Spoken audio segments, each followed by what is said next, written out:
কালিয়াগঞ্জ শহর তৃণমূল কংগ্রেসের নতুন করে পূর্ণাঙ্গ কমিটি গঠিত হলো। বছর ঘুরলেই বিধানসভা নির্বাচন।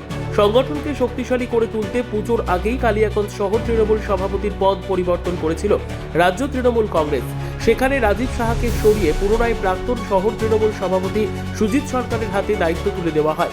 কারণ সুজিত সরকারের নেতৃত্বেই কালিয়াগঞ্জ পুরসভা দখল করেছিল তৃণমূল কংগ্রেস। গত লোকসভা নির্বাচনে কালিয়াগঞ্জে তৃণমূলের ফল খারাপ হয়েছিল। সামনেই বিধানসভা নির্বাচনকে পাখির চোখ করে সভাপতি পদ পরিবর্তন করা হয়।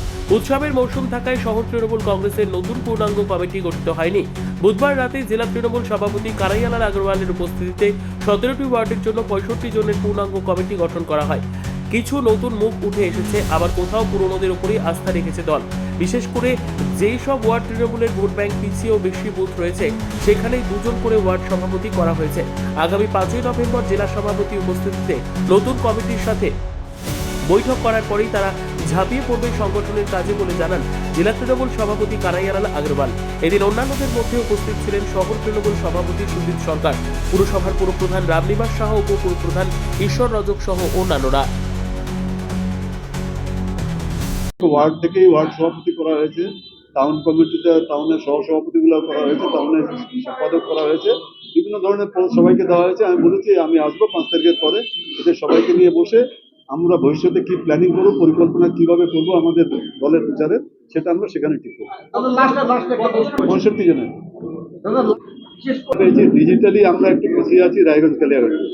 ওই জন্য আমাদের সভাপতি সাধারণ সম্পাদক শ্রী অভিষেক বন্দ্যোপাধ্যায় একটা অ্যাপ লঞ্চ করেছেন, পোর্টাল একটা লঞ্চ করেছেন, তার নাম হলো আমি বাংলা ডিজিটাল যোদ্ধা।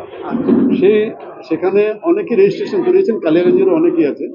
তাদেরও একটা মিটিং হবে। এখানে ওয়াইজ বলে একটা ছেলে আছে, তাকে দায়িত্ব দেওয়া হয়েছে। ইসলামপুরে বিক্রম দাস আছে, তাকে জেলা কোঅর্ডিনেটর করা হয়েছে। তারা খুব তাড়াতাড়ি এখানে কালিয়াগঞ্জটা নিয়ে বলবে।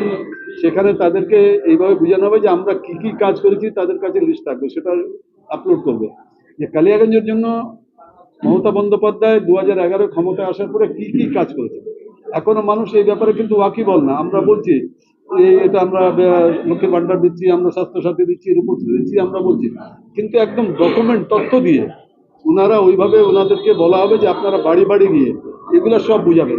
যেভাবে বিজেপির একটা স্কিম আছে, একটা সোশ্যাল মিডিয়ার একটা আইটি এর একটা স্কিম আছে, সেইভাবেই এখানে 10,000 অলরেডি রেজিস্ট্রেশন হয়ে গেছে।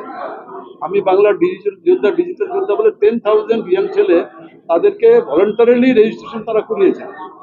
তারপরেও যদি কেউ আরো করতে চান যে আমরাও ডিজিটাল যোদ্ধা হিসাবে কাজ করব, তারাও সেটাতে ইনক্লুড হতে পারে। তো খুব এই সপ্তাহের মধ্যে ওনাদের সব করতে পারে। যে কাল 21 তারিখে চোপড়া থেকে শুরু হবে, প্রত্যেক ব্লকে অ্যাসেম্বলি ওয়াইজ মিটিংগুলো হবে। মিটিংগুলো করার পরে আমরা ডিজিটালি যখনই স্ট্রং হয়ে যাব, তখনই আমরা কিন্তু বিজেপিকে হারাতে পারবো। ব্যুরো রিপোর্ট, উত্তর বাংলা সংবাদ।